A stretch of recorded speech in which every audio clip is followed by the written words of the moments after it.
Sud Radio, politique sous influence, 11h midi, Guillaume Bigot, Juliette Briens. Cette semaine est très politique, donc forcément très réseaux sociaux. Et pour vous permettre de ne pas rester sous influence, Juliette Briens et moi avons décidé de nous adjoindre les services d'un esprit aiguisé, très présent lui aussi sur les réseaux sociaux, mais très présent également à la télévision, qui décrypte l'actualité dans l'heure des pros chaque semaine, le philosophe Jean-Loup Bonamy. Jean-Loup Bonamy, soyez le bienvenu dans Politique sous influence. Eh bien, bonjour et merci de m'avoir invité, même si je ne suis presque pas présent sur les réseaux sociaux. Mais c'est pas grave, on va vous apprendre. On sent un soutien de l'émission. Voilà, mais cela ne m'empêchera pas de les commenter. Mais on va tout de suite annoncer le programme. Cette semaine, on va parler de la nouvelle assemblée des nouveaux députés et cette fournée de Nupsiens, et notamment Rachel Garrido et Alexis Corbière. Vous allez voir que ça a beaucoup buzzé pour eux sur les réseaux cette semaine. Cette semaine, nous sommes une semaine après les législatives et aussi une semaine après le bac. Un bac 2022 qui a fait l'honneur à la romancière Sylvie Germain de voir un extrait de son roman utilisé comme sujet, un honneur dont elle se serait bien passée, on va voir ça. Cette semaine, nous allons aussi vous parler d'écologie. Alors l'écologie, est-ce que c'est une science? Est-ce que c'est une nouvelle religion? Les réseaux sociaux sont partagés, et pour les départager, on a invité le professeur Yves Roucaud, qui a des idées très arrêté sur le sujet et très hétérodoxe, vous allez voir. Juliette, je réalise qu'Yves Roucaud est lui aussi agrégé de philosophie. Jean-Loup Bonamy, vous êtes aussi agrégé de philosophie. Ça fait beaucoup d'agrégés de philosophie sur un même plateau. Ah oui. Donc je pense que là, on devrait réussir à décrypter les réseaux sociaux. Oui, je pense. Bon, alors c'est parti. Bon, alors Sylvie Germain, elle n'a rien vu venir. Non, vous vous trompez, on va faire le point sur Garrido Corbière. Ben oui, bien sûr. Excusez-moi, patron. Je vous en prie, vous êtes presque viré, pas tout à fait. Nous voulions You fired. C'est ça. Nous voulions revenir avec vous sur cette rocambolesque affaire qui a vu un article du Point crucifier le couple Garrido-Corbière.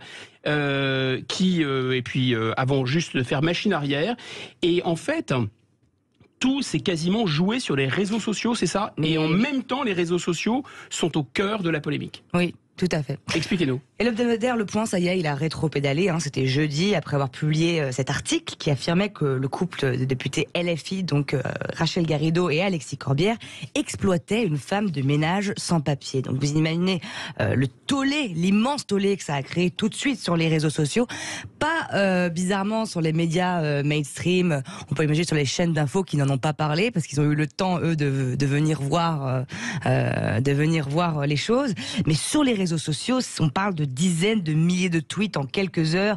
Garrido en top tendance. L'article a été très rapidement... Il y a eu un emballement. Bien sûr, emballement total. L'article a été rapidement repris par de nombreux médias qui estimaient, j'imagine, comme tout le monde, comme nous tous, que la crédibilité du Point était suffisante. Alors c'est peut-être là-dessus qu'il faut s'arrêter dans un premier temps. Est-ce que c'est parce que c'était un média... Bah oui, pour faire confiance. Traditionnel, tout à fait. Estampillé vérité vraie? Alors, information vérifiée. Bien sûr, on voit sur les réseaux sociaux que la crédibilité de la presse en général est déjà mise à mal. Les gens, justement, se reportent sur les réseaux sociaux. Mais en général, c'est ça. Ils ont l'impression que la vraie davantage que les médias qui sont considérés comme étant aux ordres, etc. Ils ont l'impression que la vérité se trouve sur les réseaux sociaux et que les médias leur mentent. Là, ça ne va pas améliorer les choses. En tout cas, les penseurs, toute la classe médiatique et politique, elle faisait confiance à la crédibilité du Point. Parce que le Point, c'est ce journaliste Aziz Zemouri et puis finalement il s'avère que tout est faux. Ça a commencé par Rachel Garrido et Alexis Corbière qui ont posté sur les réseaux sociaux un démenti ultra ferme, et c'est là que Aziz Zemouri sur les réseaux sociaux, là aussi sur son compte Twitter, a publié ces fameuses captures d'écran. Et là, ce qui est intéressant, c'est que le premier travail d'enquête, celui qui a même beaucoup compté, c'est les internautes qui l'ont fait. Parce qu'en fait, ils ont analysé ces captures d'écran au crible. Ils les ont zoomées, surzoomées, ils les ont fait passer dans les logiciels de reconnaissance, de fake, d'images Ils ont fait trafiquées. de l'open source intelligence. Tout à fait, ils ont fait exactement, on en a parlé la semaine dernière dans l'émission, c'est marrant. Et ils ont tout de suite compris que ces captures d'écran étaient louches. En fait, vous êtes en train de nous dire que c'est cette histoire, si on récapitule, il y a un double côté arroseur-arrosé. D'abord parce qu'à l'origine, c'était quand même trop beau pour être vrai. C'est-à-dire le couple Garrido-Corbière qui ne cesse de dénoncer la situation intenable des sans-papiers, qui aurait eu à domicile, des sans-papiers à qui ils auraient mené la vie dure. Mais justement, donc là, il y aura un côté arroseur-arrosé. Mais en plus, les médias qui ne cessent de critiquer la légèreté des réseaux sociaux, ont été corrigés d'une certaine façon par les réseaux sociaux. C'est ça que là, pour le coup, oui, c'est ça. Moi, je pense que ça ne va pas arranger l'image que se font les jeunes de la presse, puisque effectivement, les moins jeunes d'ailleurs. La première enquête, elle a été faite directement sur les réseaux sociaux par les internautes. Et c'est justement parce que vous parliez de cette histoire.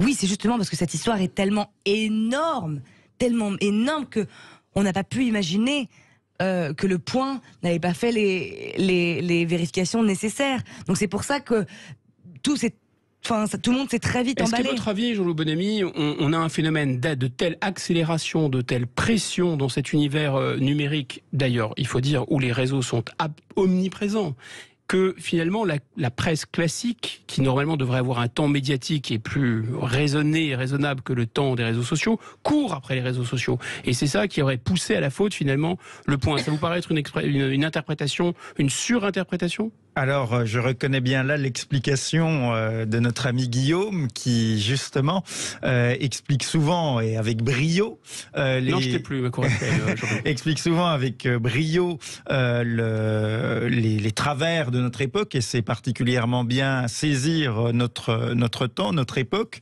Et moi, j'aurais une interprétation peut-être légèrement différente. Je pense que dans la presse classique, ces erreurs, ces manipulations, ces ratés ont toujours existé. Il y en avait déjà il y a un siècle. Souvenez-vous, au moment du Front populaire, ce ministre Salingro qui était accusé, qui était accusé d'avoir trahi et déserté au moment de la Première Guerre mondiale, alors que c'était totalement faux, et qui a fini par se suicider. Donc je pense que ce n'est pas du tout quelque chose de nouveau. Les erreurs de la presse, les scandales de la presse. L'erreur est humaine, et donc les journalistes étant des êtres humains comme tout le monde, ils peuvent se tromper, y compris de manière énorme. Mais vous n'êtes pas d'accord, Jean-Loup Bonamy, que là, les réseaux sociaux donnent une amplification ? Et voilà. Et donc, je pense que le phénomène a toujours existé, qu'il n'est pas nouveau, qu'il n'est pas propre à notre époque. Mais après, il y a 2 points à souligner. Je pense que, comme vous venez de le dire, les réseaux sociaux accélèrent et amplifient un phénomène, parce que la presse, qui a pu toujours commettre des erreurs, comme les réseaux sociaux d'ailleurs, eh bien, elle sent qu'elle est quand même en difficulté, que son modèle intellectuel, économique est en difficulté face aux réseaux sociaux. Donc elle cherche à les imiter, ce qui des fois a des avantages et des fois des inconvénients. Donc là, on voit en effet un effet d'accélération sur les inconvénients. Et deuxièmement, ce qui est très intéressant, c'est que des internautes ont corrigé, justement, c'est eux qui ont souligné en voyant en effet que en faisant eux-mêmes le travail, en fait, en voyant que ces captures d'écran, d'ailleurs, elles étaient très manifestement louches. Moi-même, quand je les ai vues, alors j'ai pas du tout pensé qu'il s'agissait d'un montage ou de quelque chose de faux. Vous êtes très, très jeune, donc c'est la génération Y, donc vous avez l'œil. Mais je trouvais ça très bizarre que la photographie de Raquel Garrido apparaisse sur l'échange de SMS. Ça aurait voulu dire que, vu que c'était pas un échange WhatsApp, ça aurait voulu dire que la femme de ménage aurait... C'est surtout la photo qui a interpellé les internautes. Et la photo qui était censée ajouter un élément de crédibilité en disant « Voyez, c'est bien elle, c'est bien sa photo », en fait, c'était tellement bizarre que ça a mis le doute. Tout à fait. Donc moi, je pense que c'est trop beau pour être vrai. Alors voilà, et donc il y a eu tout ce travail de vérification que je trouve est assez intéressant. Alors à noter que Étienne Jarnel, directeur du Point, a expliqué que des vérifications supplémentaires avaient révélé des manquements à la prudence. Et bel euphémisme, j'aime ce sens de la... Il s'est excusé auprès de Rachel Garrido et d'Alexis Corbière et des lecteurs du Point. Et Rachel Garrido a répondu par un tweet dont acte. Je demande le licenciement immédiat d'Aziz Zemmouri. Je n'en resterai pas là. Je ne pardonne pas qu'il s'en soit pris à mes enfants. Je croyais qu'ils étaient contre les licenciements et le chômage. Peut-être pas pour faute grave quand même. Peut-être pas pour faute grave. Vengeance. Et puis. Mais la vengeance n'est pas encore une catégorie dans le code du travail. Et hier soir, on a eu les excuses également du journaliste Aziz Zemmouri qui a supprimé d'ailleurs son compte Twitter. Tout à fait. Maintenant, ce qui va être très intéressant, c'est de comprendre ce qu'il s'est passé. Manifestement, je ne pense pas personnellement qu'Aziz Zemmouri a pu lui-même créer des fausses preuves, ce qui voudrait dire qu'il a été, et d'ailleurs il le dit, c'est ce qu'il dit, manipulé. Mais alors par qui? À qui profite le crime? Je vais quand même juste vous raconter ce petit bug qui a eu lieu encore une fois sur les réseaux sociaux hier. Jean-Christophe Lagarde, qui était l'opposant de Rachel Garrido pendant les législatives. Oui, j'allais vous dire, ça me rappelle quelque chose, c'est son meilleur ennemi. quelqu'un s'est demandé si c'était pas un peu trompé, s'il n'avait pas confondu entre ses messages privés et ses tweets. Il a tweeté en répondant à Étienne Gernel, donc le directeur du Point. Oui, j'ai vu, je ne comprends pas bien et je ne sais pas la fiabilité de ceux qui me donnent ces infos.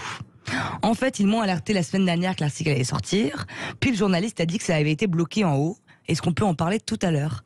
Le « est-ce qu'on peut en parler tout à l'heure » laisse penser qu'il s'agirait en fait à la base d'un message à vocation privée qui aurait été tweeté par erreur.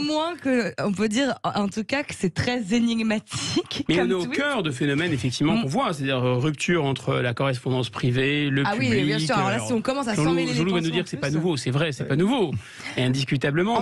Mais cette capacité du numérique à tout révéler sur la place publique en quelques secondes. Guillaume, moi je pense qu'en tout cas, forcément il y a une manipulation, mais surtout ce qu'il faut comprendre, c'est que je pense que l'article était destiné à sortir avant les législatives. C'est ça qui aurait dû se passer. Et je pense que, je ne sais pas ce qui s'est passé, l'article est sorti en retard. À un moment, il ne servait plus à rien pour ceux Et heureusement, parce que s'il était sorti avant, évidemment, ça aurait eu un lourd impact sur les scrutins.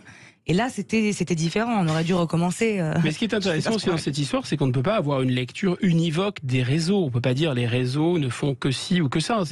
Finalement, les réseaux ont poussé à la faute, probablement. Non. Mais les réseaux ont rectifié leur propre erreur. Ils ne peut pas pousser à la faute. C'est tout simplement que sur les réseaux, on réagit à chaud, là tout de suite. Et après, c'est indélébile. On est obligé de supprimer son tweet. Alors que dans le monde d'avant, le monde sans réseau. Mais les réseaux qui ont crucifié le couple Garrido-Corbière 48 heures après ont sauvé le couple Garrido-Corbière. Là où gît le mal, gît le remède. Voilà, mais ce n'est pas les réseaux, ce n'est pas les mêmes personnes sur les réseaux. Bien sûr. Bon, les réseaux peuvent salir donc et laver l'honneur d'un couple en moins de 48 heures. Les réseaux font une vérité lundi, une erreur mardi, mais ils peuvent aussi déverser des torrents de boue sur une romancière car elle écrit trop bien. C'est la mésaventure qui est arrivée à Sylvie Germain. Vous allez voir pourquoi, comment, tout de suite après. Restez sur Sud Radio. Dans un instant, retour de Sud Radio, politique sous influence. Sud Radio, politique sous influence, 11h midi, Guillaume Bigot, Juliette Brias. Alors, pour un romancier, même pour une romancière, voir son texte utilisé comme support du bac, ça devrait être une consécration, un peu comme être publié dans La Gare des Michards ou finir à l'Académie française. Mais vous, Juliette, vous nous dites que dans le monde magique des réseaux sociaux, c'est réversible en fait. La Gare des Michards, mais quel boomer. On se refait pas. Non, vraiment, Sylvie Germain, cette fois-ci, elle n'a rien vu venir. D'abord, elle a été très touchée. Comme vous le dites, Guillaume, une consécration, que l'extrait de son roman Jour de colère, qui avait été publié en 1989 aux éditions Gallimard, a été choisi pour figurer parmi les épreuves. C'est une très grande romancière, Sylvie Germain. D'innombrables textes, d'innombrables prix littéraires, très belle plume. Quelle ne fut pas sa surprise et son effroi lorsqu'elle s'est retrouvée confrontée à une vague torrentielle d'insultes et de menaces sur les réseaux sociaux. Oui, sur les réseaux sociaux, Instagram et Twitter. À peine l'épreuve terminée, des centaines de jeunes candidats ont trouvé le texte trop compliqué pour leur demi-cerveau et ont jugé nécessaire de cyberharceler Sylvie Germain avec une violence inouïe. Je vous ai quand même fait un petit florilège, petits exemples. On va censurer éventuellement. Je ferai des bips. Sylvie Germain, ça fait quoi de niquer nos dossiers ? Non mais parce que Tarzan et compagnie, c'était marrant 2 secondes, mais là c'est trop. Sylvie Germain, va te faire foutre avec tes textes de merde. Ça va moins. Est-ce que quelqu'un peut leak l'adresse de Sylvie Germain, SVP ? On va organiser une descente. Ça va beaucoup moins. Sylvie Germain, si je te trouve, je plaisante même pas avec toi. Le bac de français, c'est vraiment la plus grosse douille de l'histoire, frère. Sylvie Germain qui t'a demandé d'écrire Tarzan, c'est la Hesse, wesh, c'est trop cousine. Nick vient ta race, Sylvie Germain, à vouloir nous faire cracher des rêves de Tarzan. Bon voilà, vous l'avez compris. Allez, la relève de Sylvie Germain est prête. Le texte ça, on peut le dire. Tout à fait. Il faut prévenir la NRF Gallimard, c'est prêt. Bon, Jean-Loup, mon ami, soyons sérieux un instant. Vous êtes prof en terminale, vous êtes même en prof en terminale aussi techno, c'est un peu exceptionnel, mais vous faites les 2 types de terminale, c'est assez rare. Est-ce que c'est vrai finalement qu'on ne peut plus faire confiance à une génération qui écoute du Joule ? Non, moi je ne pense pas. Mon expérience en tant que professeur de lycée a été à la fois très inquiétante et très rassurante. Elle a été très inquiétante sur l'effondrement du niveau, l'absence totale de culture générale, historique ou scientifique, l'absence totale de maîtrise de la langue française. Ça, vous confirmez? Oui, je confirme. Le niveau ne monte pas. Quand vous lisez des copies, non, il s'est même effondré de manière abyssale. C'est-à-dire que quand vous lisez des copies d'élèves de terminale générale, je dis bien de terminale générale, donc ceux qui sont censés être les meilleurs, bien souvent vous vous demandez dans quelle langue sont écrites ces copies, si c'est du kurde, de l'arménien, du géorgien, mais en tout cas certainement pas du français.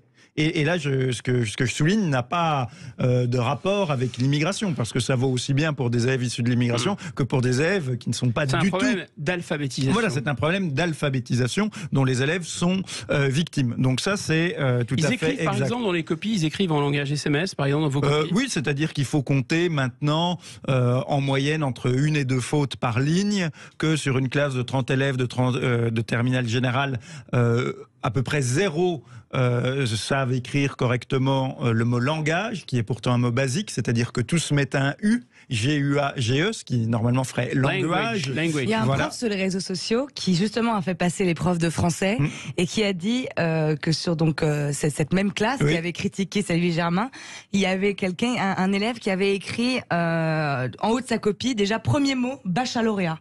Voilà. Pour commencer. Parce qu'en plus, ce sont des fautes, vous dites une faute tous les 2 lignes, mais c'est des fautes très graves, c'est des fautes qui marquent une totale incompréhension de ce qu'ils sont en train de dire. Ah oui, de ce qu'ils sont en train d'écrire. Mais d'ailleurs, ils ont même des problèmes pour la lecture. Là, lire un texte à voix haute est compliqué, la lecture n'est pas du tout fluide, ils ne comprennent pas ce qu'ils lisent. Donc ça, c'est ce qui m'a inquiété. C'est très important ce que vous dites, c'est que derrière 80% d'une classe d'âge au bac, on a un phénomène massif de désalphabétisation. Bien sûr. Les élèves confondent EZ, ER et E accent. Enfin, ça c'est. Mais on peut parler de ça, mais on peut parler par exemple sur la culture historique. Si vous leur parlez de Louis XI et de Charlemagne, ils sont incapables de vous dire qui a régné avant l'autre. Des personnages qui ont 6 ou 8 siècles d'écart, ils n'ont aucun sens de la chronologie. Mais même en sciences, vous prenez ces fameux ceux qui avant étaient les terminales scientifiques. Parce qu'on nous explique qu'ils n'ont plus cette culture générale, ils ne maîtrisent plus le langage, mais ils savent coder en Fortran. Alors non, ils ne savent absolument rien coder. Ah oui. Et si par exemple dans le domaine scientifique, vous prenez les fameux élèves de terminale générale, ou avant, il y a quelques années, les élèves de bac S qui faisaient en plus la spécialité SVT, ou maintenant les élèves de terminale générale qui font de la SVT, donc les meilleurs biologistes de leur génération, si je puis dire, vous leur demandez quand les dinosaures ont-ils disparu, ils sont absolument incapables de vous répondre et n'ont même aucune idée approximative de la chronologie. Les dinosaures ont disparu il y a 66 millions d'années. Certains vous diront... La chronologie, c'est une chose avant l'autre. Voilà. Certains nous diront que Charlemagne... Il y a 2 milliards. Voilà, il y a 2 milliards d'années. C'est un peu le début du fascisme, la chronologie. Oui. Ils nous diront pas que Charlemagne est arrivé avant, quand même. Eh ben, pourquoi pas. Mais on peut choisir son genre, mais on peut pas choisir sa chronologie. Voilà. Ça, c'est ce qui m'a beaucoup inquiété. Mais ce qui me rassure beaucoup, c'est que globalement, j'ai trouvé des élèves qui étaient plutôt sympathiques dans l'ensemble, bien élevés, qui n'étaient pas bêtes du tout et qui avaient soif d'apprendre. Ils ne savent rien, mais honnêtement, ce n'est pas de leur faute. Ils sont les victimes d'un système et eux, ils veulent apprendre et sont très réceptifs. Ça me paraît essentiel. Il ne faut pas stigmatiser une génération, non pas parce qu'il faut être gentil, bienveillant par construction, mais il ne faut pas stigmatiser une génération qui ne sait rien parce qu'on ne lui a rien Voilà, parce qu'on ne lui a rien appris et qui, elle, aimerait apprendre. Et dans le comportement, parce que c'est ça qui est intéressant ici, le cyberharcèlement... On sent du ressentiment, de la haine même. Pas du tout. Oui, je me demande... On sent que vous avez cyberharcelé des professeurs. Pas du tout. Je me dis, est-ce que dans n'importe quelle génération, si à votre génération vous aviez eu les réseaux sociaux, est-ce que vous aussi vous auriez harcelé Je peux répondre, je pense que c'est notre grande différence philosophique avec Guillaume. Moi, je pense que ces phénomènes ont toujours existé et que les réseaux en sont juste l'accélérateur, le médium, le moyen, mais que ces phénomènes auraient pu avoir lieu à n'importe quelle autre époque et d'ailleurs ont toujours eu lieu. Vous savez, et ce n'est pas nouveau, ça fait 40 ou 50 ans que c'est le cas, quels sont les journalistes et les présentateurs télé les plus insultés, les plus menacés, les plus harcelés, et avant les réseaux, par voie postale, qui reçoivent des lettres de menaces, ce sont, et c'était déjà vrai il y a 40 ans, les présentateurs météo. C'est-à-dire que vous avez les présentateurs météo, par exemple, vous avez des gens qui vous disent: le mariage de ma fille a été gâché par la pluie, je vais vous faire la peau, vous êtes un salaud, et c'est des phénomènes très connus normal, ça, en France, au Royaume-Uni, aux États-Unis, qui sont étudiés par les sociologues et par les psychologues, voilà.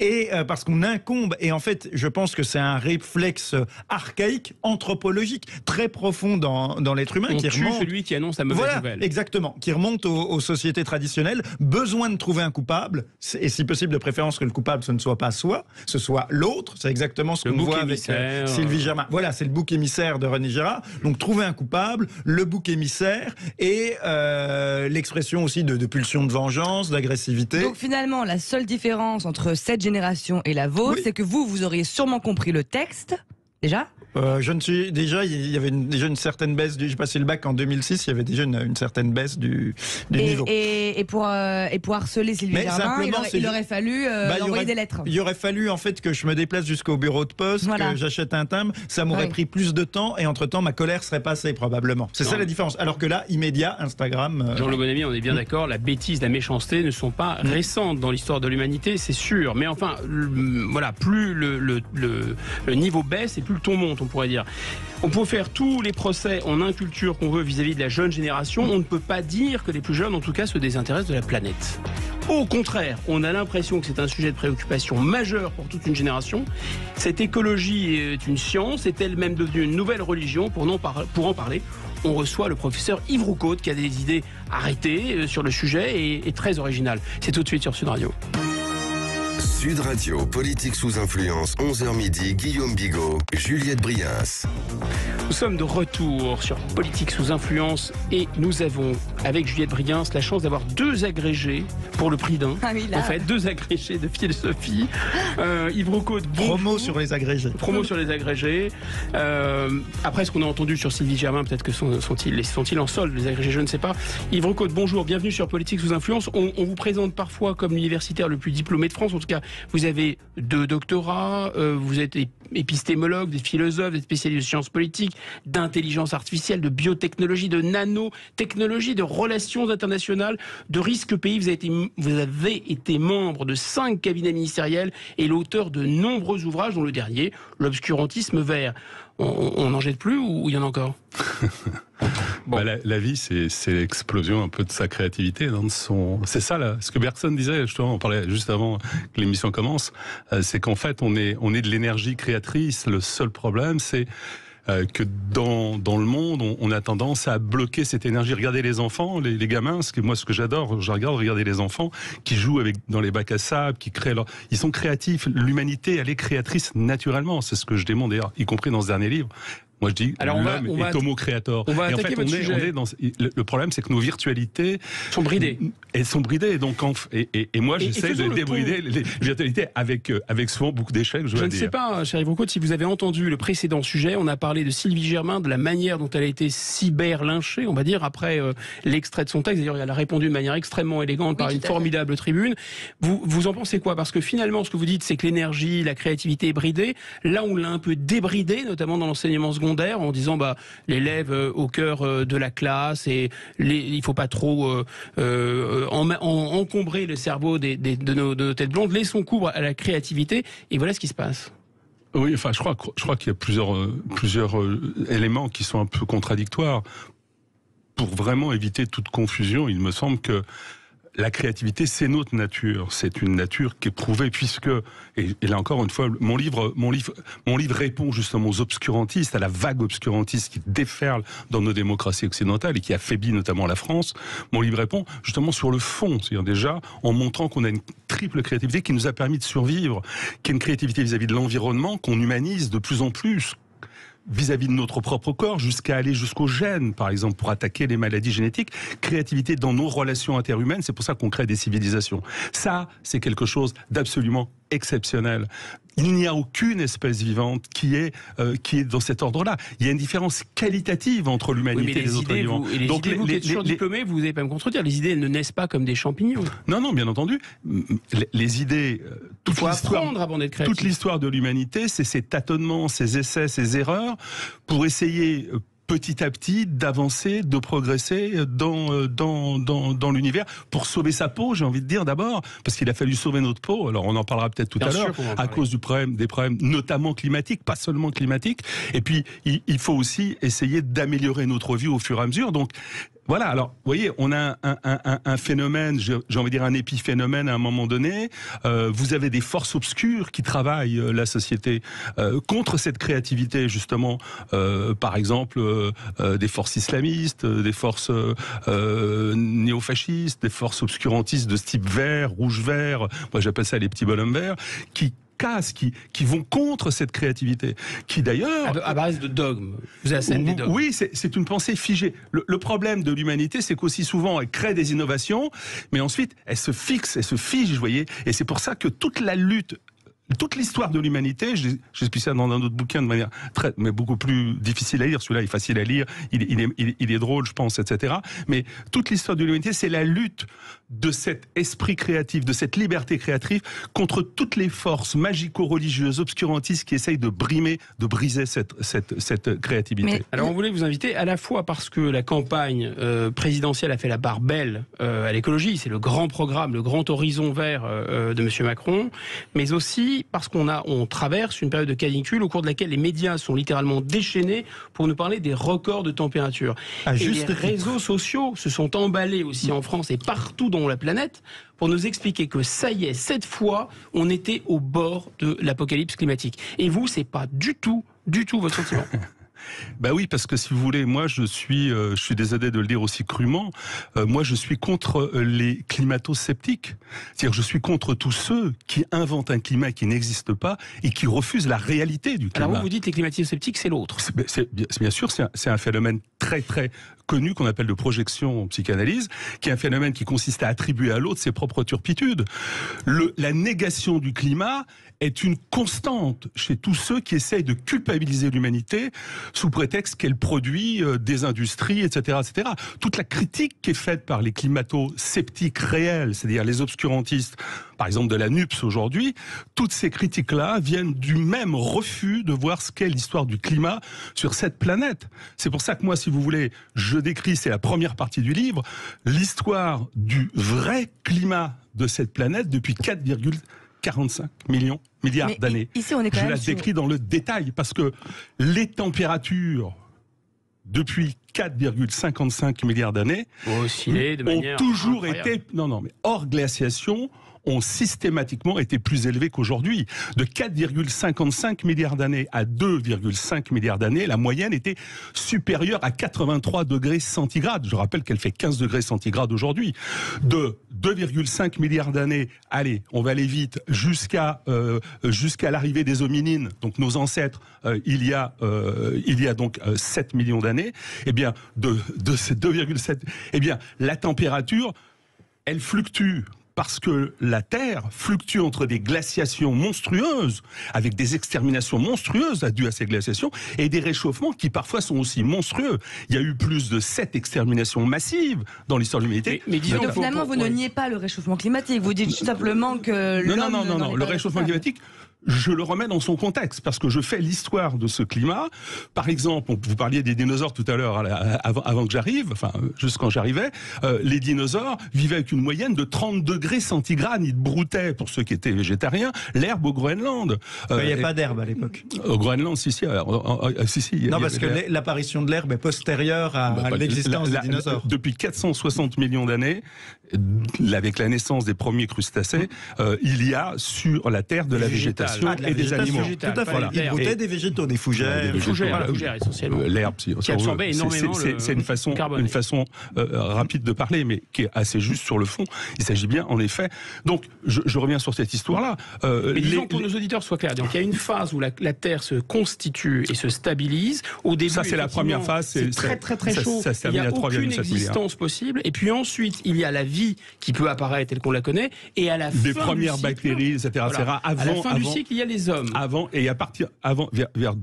On commence à avoir des premiers éléments de ce qu'on pourrait appeler du vivant vers 3,7 milliards d'années, mais le développement vraiment du vivant tel qu'on l'entend nous, globalement, c'est plutôt 461 millions d'années. Donc c'est la dernière heure, la dernière minute de 24 heures. Et là, là, si vous voulez, je peux vous donner, enfin je ne vais pas vous embêter, parce que sur notre émission, je me suis amusé pendant 10 minutes à donner toutes les températures depuis avant l'arrivée des hominines.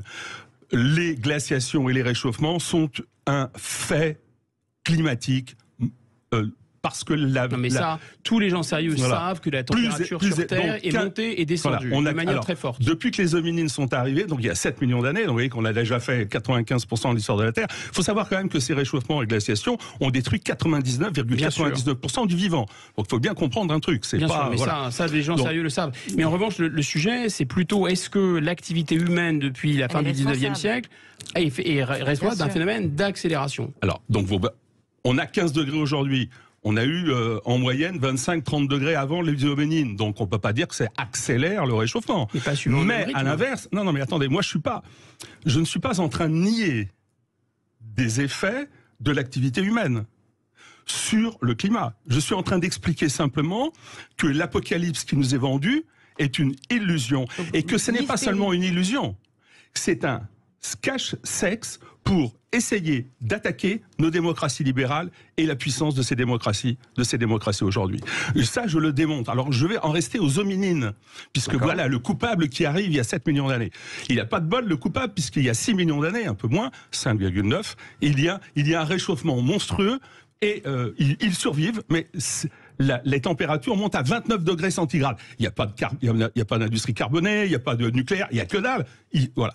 Je saute. En moyenne sur Terre, là, on a je saute très très vite. Il y a le genre Homo naît. Le genre Homo naît. Alors je précise que avant que le genre Homo naisse, les australopithèques sont tous détruits, toutes les races dominines sont détruites, et il y a 22 espèces du genre Homo qui apparaissent vers 2,8 millions d'années.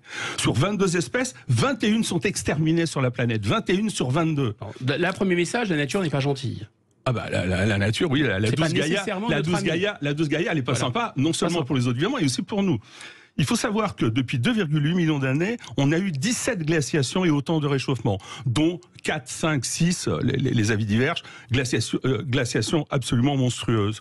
Les humains... Je rappelle qu'on pouvait aller à pied de Paris à Londres en passant par une banquise. Vous pouvez y aller s'il n'y a pas de glaciation, parce que je vous raconte, par exemple, la dernière glaciation, il y avait 1500 mètres au-dessus de ce qui est aujourd'hui New York, 2000 mètres de glace au-dessus de ce qui est aujourd'hui les grandes villes du Canada. Donc si vous voulez, et à Londres aussi. Donc si vous voulez, oui, on pouvait circuler. Pour ceux qui pouvaient circuler, c'est pour ça d'ailleurs que l'homme du Néandertal a complètement été détruit, parce qu'il n'avait pas de bol, il était plus développé probablement que ce qu'on appelle aujourd'hui, à tort à mon avis, l'Homo sapiens, mais il avait un gros problème, c'est qu'il vivait dans l'hémisphère nord. Donc il a été liquidé. La dernière glaciation... Donc avant la dernière glaciation, vous voyez, les hominines, les Homo sapiens, nos ancêtres sont là avant la dernière glaciation. La moyenne de température est tellement plus élevée qu'aujourd'hui qu'on a des hippopotames qui se baignent dans la Tamise et dans le Rhin. Donc il faut arrêter de dire que il n'y a pas d'industrie. Et les gars, ils n'ont toujours pas découvert l'exploitation du pétrole, etc. Après la dernière glaciation, elle se termine il y a 12 000 ans. C'est ce qu'on appelle le néolithique. Les premières populations, les premières tribus d'Anatolie descendent... Et d'ailleurs, il y a un lien que tous les historiens établissent entre ce progrès considérable qu'est le néolithique et le réchauffement. Alors voilà, on y va maintenant. Réchauffement, donc nos humains, nos ancêtres sont là. Réchauffement monstrueux il y a 6 millions d'années. Il y a 6 000 ans, je passe les détails. Il y a 4200 ans, je m'arrête sur quelques faits parce que je pourrais développer dans le détail tout ça. Il y a 4200 ans, la sécheresse et la chaleur est tellement forte que la civilisation d'Akkad, qui était l'héritière de Sumer, qui a inventé l'écriture, est complètement détruite. La 6e dynastie égyptienne est complètement complètement détruite. La civilisation de l'Indus est complètement détruite. La civilisation de Langzhou en Chine est complètement détruite à cause du réchauffement. Ils connaissent pas l'exploitation du pétrole, du machin. Ils n'ont pas de voiture, etc. Ils sont détruits. Je saute allègrement quelques siècles. Arrivons très près de nous. En 950, les Vikings, il y a un réchauffement tellement plus fort qu'aujourd'hui que les Vikings installent 2 colonies au Groenland, et qu'on fait des vignes dans le nord de l'Europe. Donc, si vous voulez, et bien sûr, comme Gaïa varie et bien folle qui s'y fie, à la Renaissance, refroidissement énorme, les Vikings sont obligés de quitter le Groenland et il n'y a plus de vignes. Alors on me dit oui, mais depuis la révolution industrielle, quand même, il y a quelque chose de monstrueux qui se passe. Je rappelle que les températures étaient quand même plus élevées qu'aujourd'hui à l'époque des Vikings. Je pense que ils auront aussi des questions à vous poser, des objections, mais l'idée c'est que nul ne conteste cette oscillation des températures à travers l'histoire, où seuls, effectivement, les ignares ou les obscurantistes ne savent pas tout ça. Les gens sérieux savent tout ça. Ces oscillations, on les connaît. Simplement, là, l'argument qui est présenté, c'est que c'est l'activité humaine qui a accéléré le phénomène. Là, on voit bien qu'il n'y a pas d'accélération, puisque concrètement, il fait moins chaud aujourd'hui qu'avant l'époque de la révolution industrielle. Non, ça pourrait ne pas être incompatible. Si on est dans une phase où il n'y aurait pas un réchauffement normal assez important, l'activité humaine pourrait être responsable d'un réchauffement. Non, mais moi je ne nie pas les effets de réchauffement, y compris de notre respiration, du fait que il y a plus d'humains qu'avant, du fait qu'on produit, etc. Je ne nie pas ça. Je dis simplement que ça ne conduit pas au cataclysme et à une planète qui brûle, parce qu'autrement, il y a longtemps qu'elle aurait brûlé. Oui, donc ça, on vous suit. Et de la même façon, on vous suit en disant que la nature n'est pas gentille. Voilà, moi, ce que je refuse, c'est l'idéologie. Je m'arrête simplement à partir de la révolution industrielle, puisque la révolution industrielle est la grande condamnée de tous ces obscurantistes. Or, la révolution actuelle, les obscurantistes, moi, j'ai vu les rapports du GIEC, etc., qui sont absolument incroyables. Il faut quand même les lire à un moment donné, toutes les projections, etc. On se dit, mais comment est-ce que de telles bêtises peuvent passer pour scientifiques? On va s'arrêter là. Est-ce que la grande panique climatique est une sorte de grande peur irrationnelle? C'est votre thèse. Suspense, on y revient. Jean-Loup Bonnevique, Juliette Briens auront beaucoup de questions à vous poser. C'est tout de suite après. Dans un instant, retour de Sud Radio, politique sous influence. Sud Radio, politique sous influence, 11h midi, Guillaume Bigot, Juliette Briens. De retour avec Yves Roucaute, avec Jean-Loup Bonamy, avec Juliette Briens dans Politique sous influence. Est-ce que nous courons à l'apocalypse climatique, Yves Roucaute? Alors donc, reprenons un tout petit peu cette histoire. On va arriver à la clé un peu de toute la critique de cette armada de démagogues qui d'ailleurs déverse un terrorisme intellectuel monstrueux dans les médias, dans les universités et partout. C'est la révolution industrielle coupable de tuer la planète. Alors il faut bien comprendre une chose, c'est qu'ils nous balancent des graphes pas possibles en disant regardez, depuis la révolution industrielle, les températures ne cessent de monter. Or, c'est faux. Et le CO2. Et c'est faux. Et on est quand même sur un presque consensus scientifique. Comment vous expliquez ça? Et ça, c'est faux. Et ça, c'est faux. Et ça, tous les instituts de climatologie, comme Emmanuel, à un moment donné, le roi Ladurie l'avait prouvé, tous les instituts de climatologie savent que après un début de réchauffement, au moment du début de la révolution industrielle, au début du 19e siècle, sur la première moitié du 19e siècle, il y a une montée du refroidissement important, avec une montée très, très, très grande des glaciers, notamment. Les glaciers augmentent énormément. Ça dure jusqu'à 1850. Donc, on est en pleine révolution industrielle. Non, les températures baissent. Depuis 1850, il y a en effet, et là c'est vrai, un réchauffement qui conduit à ce qu'on ait 15 degrés centigrades aujourd'hui. Avec d'ailleurs un inégal développement. Parce que si vous prenez l'hiver ou l'été, si vous prenez sur un jour ou une saison, par exemple, les 2 derniers hivers ont été beaucoup plus froids, et même jusqu'à 10 degrés de moins, par exemple, dans l'hémisphère nord, notamment en Sibérie, qu'il y a 3 ans. Donc, si vous voulez, bon. Mais globalement, il y a réellement un réchauffement. Mais il n'y a rien de continuel, rien de linéaire. Et j'ajoute, pour terminer sur cette affaire de réchauffement seulement, si vous voulez, on peut parler du CO2, j'ajoute que sur le réchauffement, eh bien, nous sommes dans une période qu'on appelle l'Holocène, ce que justement les gamins devraient apprendre, parce que vous savez que quand même, il y a 42% des jeunes qui votent à la NUPS, qui votent pour la NUPS. Il y a une dépression monstrueuse dans la jeunesse. La jeunesse est déprimée à cause de cette idéologie obscurantiste. Il faut savoir que donc concrètement, nous sommes dans ce qu'on appelle l'Holocène, c'est-à-dire une période interglaciaire, et que la menace qui arrive, je suis désolé d'être aussi anti-obscurantiste, la menace qui est prouvée, c'est la glaciation qui va arriver. Le petit âge glaciaire qui va arriver, parce qu'on n'y échappera pas. Nous sommes dans une période interglaciaire depuis 2,8 millions d'années. C'est des grandes glaciations et des petites périodes de réchauffement. Nous sommes dans une petite période de réchauffement qu'on appelle l'Holocène. Bref, aucune importance. Moi, je suis contre les pollutions. Je suis un vrai écologiste. Mais la vraie écologie, c'est quoi? C'est de faire en sorte que nous protégions l'humanité. Je l'ai déjà indiqué, mais je le rappelle. Écologie, c'est bien de oikos en grec, qui veut dire la maison. La maison, ça n'a jamais été la planète. La maison, c'est au contraire ce qui nous permet de nous protéger de la planète. Du chaud, du froid, des vents, des attaques animales, etc. Ça sert à ça. C'est un artifice humain pour faire vivre l'humanité. La maison, c'est ce qui met l'humanité au centre. Et moi, je suis écologiste parce que je ne mets pas les modes de terre au centre de ma réflexion, mais l'humanité. Son bien, seulement son bien. La planète, je pense que c'est, et là je suis d'accord aussi bien avec la Bible qu'avec les Lumières, qu'avec les scientifiques, la planète c'est un espace qu'il nous faut constamment essayer de dominer et il nous faut constamment essayer d'asservir ce qui s'y trouve. Je suis totalement d'accord avec la sagesse biblique, avec d'ailleurs des grandes spiritualités, parce qu'on trouve ça aussi un peu chez Confucius. Je suis d'accord avec les sciences et l'histoire et le progrès.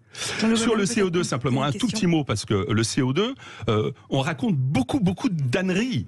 Le CO2 n'est pas exceptionnel. Le CO2, il les représente aujourd'hui, parce qu'on vous dit il y a 415 ppm. Alors les gars disent 415 c'est beaucoup, ça, 415 millions c'est beaucoup en effet pour un individu, mais 415 ppm c'est 0,045% dans l'air. Or il faut savoir que depuis 460 millions d'années, là, avant l'arrivée des hominines, avant cette millionnée, et même depuis la dernière glaciation, la moyenne de CO2 est 8 à 17 fois plus supérieure à ce qu'elle est aujourd'hui. 8 à 17 fois supérieure. Je rappelle aussi que... Alors qu'il n'y a pas, évidemment, d'activité... Et je rappelle aussi que, en termes de santé, en dessous de 0,6-0,7%, on l'a fait d'expérience dans les sous-marins, etc., en dessous de 0,6-0,7% de CO2, eh bien, en réalité, il n'y a aucun danger pour la santé humaine. Et si le CO2 était le principal gaz à effet de serre, comme le prétendent les obscurantistes, ça se saurait. Le CO2 n'est... le principal gaz à effet de serre, c'est la vapeur d'eau de 60 à 80%. Je rappelle que ces gaz à effet de serre ne sont pas quelque chose de diabolique. Au contraire, sans eux, nous mourrions tous, puisqu'ils nous protègent des rayons alpha et gamma du soleil, qui nous détruiraient sinon. C'est pour ça qu'il y a eu d'ailleurs de grandes périodes d'extermination du vivant sur Terre. Et aussi, il fait ce qu'on appelle une couverture chauffante, qui empêche précisément la glaciation. Donc, si vous voulez, il faut arrêter de raconter n'importe quoi. Je suis désolé, je suis un peu long, mais un dernier élément. La gentille planète, c'est pas que le climat, la température du matin que j'écoute à la météo. Non. C'est aussi des tsunamis. C'est aussi des séismes monstrueux qui ont fait, par exemple, en Chine, il y a une trentaine d'années, 250 000 morts. C'est des inondations. Moi, j'étais... Oui, mais on a affaire à un phénomène religieux, puisqu'on vous dit que précisément parce qu'on émet trop de CO2, on se prend des tsunamis dans la figure. Moi, j'étais en 1974 au Bangladesh avec des amis médecins. Et il y a eu, à l'époque, plus de 500 000 morts par les inondations. Bangladesh, c'est un des pays les plus pauvres du monde. Vous voyez, c'est pas un pays où on faisait des industries carbonées, etc. C'est un des pays les plus pauvres du monde. Si vous prenez les tsunamis, j'ai du mal à croire que les voitures sont responsables des tsunamis. J'insiste pas. La nature, dans mon livre, je raconte tous ces problèmes-là. Cyclones. Non, mais la nature n'est pas notre amie. Les cyclones, par exemple, on nous raconte qu'ils n'ont jamais été aussi importants qu'aujourd'hui. Évidemment, c'est faux. Les plus importants cyclones ont produit des dégâts de 100 000, 200 000, 1 million de morts. Il y a 30 ans, 40 ans, 50 ans. Je veux dire. Donc un des problèmes, c'est l'amnésie aussi, finalement. Non, mais le problème, je vous dire, c'est que nous avons une vague obscurantiste monstrueuse. Un tsunami obscurantiste. Mais bon, oui, et monstrueuse. Et qui a profité, en fait, du vide spirituel, je crois.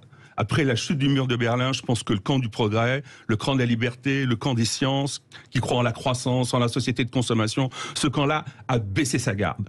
En tout cas, il y a une parole très forte des évangiles, c'est l'homme ne vit pas que de pain. Donc on a besoin de croyances. Donc là, dans le vide des croyances, et on a besoin de spiritualité. Et donc, on a développé l'idéologie, c'est faufilé. le culte d'une planète terre-mère généreuse qui a comblé, notamment dans la jeunesse, Non, mais je crois un que c'est peu très perdu. clair. C'est très clair. Et je pense que c'est profondément... Et ça a permis de recycler tous ces ex-marxistes, tous ces ex-ennemis de la croissance, tous ces ex-ennemis des sociétés libérales. Au service de la matrice, Le terrestre. climat, c'est le cache-sexe de cette volonté de détruire en fait notre civilisation, notre vision du monde. J'entends. Et c'est pour ça, seul mot, mon livre, c'est pas un livre de gauche, de droite, de centre, je n'ai rien à battre. Mon livre, c'est un livre qui essaie de rassembler toutes les forces du progrès, qui croit que la croissance, ça amène la puissance, notamment des démocraties libérales. Mais on aurait bien aimé quand même vous apporter la contradiction. Mais quand c'est un peu difficile, parce que vous êtes emporté par votre entends, passion. quand j'entends votre discours qui est passionnant, je ne peux Ce sera le mot de la m'empêcher fin, Jean-Loup.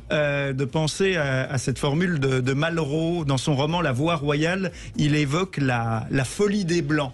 Et quand je vous entends, j'entends oui toute cette arrogance de l'homme occidental. Vous parliez par exemple des croyances magico-religieuses qui reviennent, mais la plupart des gens qui avaient des croyances magico-religieuses, les aborigènes, les Indiens d'Amazonie, ils sont morts écrasés sous les roues de votre char du progrès.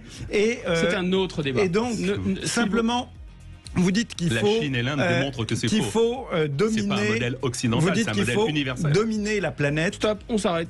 Et non, mais alors je vais simplement citer le paléo-anthropologue avec Leroy Gourand, spécialiste de la préhistoire, et il annonçait, puisque le problème de la planète que vous voulez dominer, c'est qu'elle est tout de même finie, et que ses ressources sont finies, eh bien qu'on arrivera bientôt à la dernière poche de pétrole, vidée pour cuire la dernière poignée d'herbe, mangée avec la viande du dernier rat. Voilà où vous nous menez. Ça, c'est totalement faux, comme je le démontre dans mon livre. L'énergie est infinie. Merci infiniment. Je rappelle votre ouvrage Obscurantisme vert, édition du Cerf. Vous avez gagné le droit tous les deux de revenir. Merci Jean-Loup Bonamy. Merci Juliette Briens.